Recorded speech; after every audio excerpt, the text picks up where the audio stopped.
Right, we are here at Waterman Pier, or is it Waterman Dock? I believe it's Waterman Dock. Okay, and I think the sign says Port of Waterman now, though, so I don't know.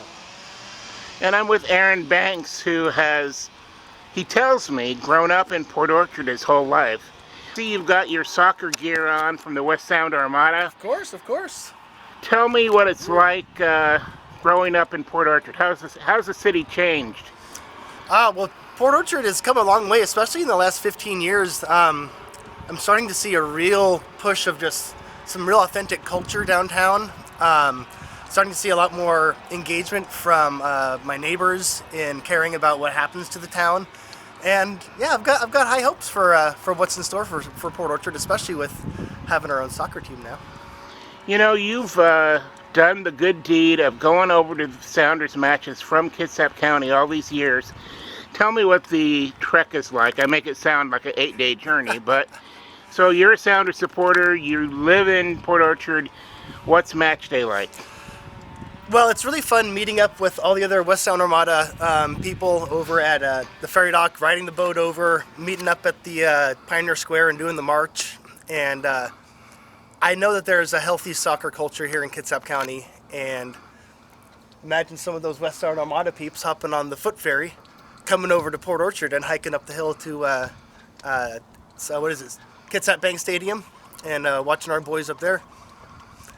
Going out to Seattle, though, it's just the camaraderie, the fellowship of everybody rooting for our home team is it's something special. So you, I think, were also a Kitsap Pumas fan. Did you go to some matches over in Bremerton? Yeah, and I actually had the pleasure of watching Pumas play Sounders over at, I believe it was Starfire, for an Open Cup match. And of course, Pumas lost. But silver lining to that day was that I got to meet Ziggy before he passed, and Brad Smith also, so that was pretty cool. So did you ever think or even dream that perhaps Port Orchard was going to join a regional league and there would be a team called Port Orchard FC? I mean, I dreamed. Oh. And especially that it's just POFC really makes me happy. The branding, just calling it what it is? Yeah. No nickname?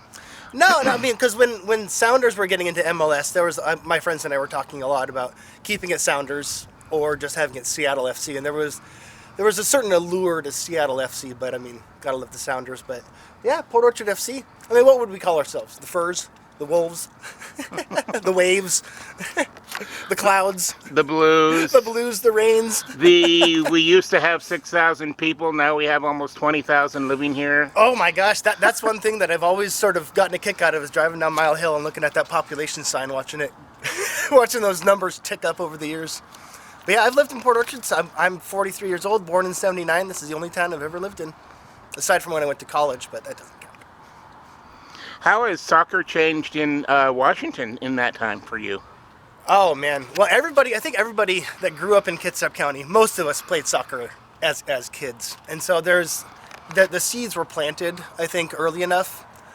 But you know how soccer is in America, it's always overshadowed by football and things like that. But there's always been, I feel that Kitsap County has always had a love for soccer, and we've just never really had the outlet to express that love, and I think we will now.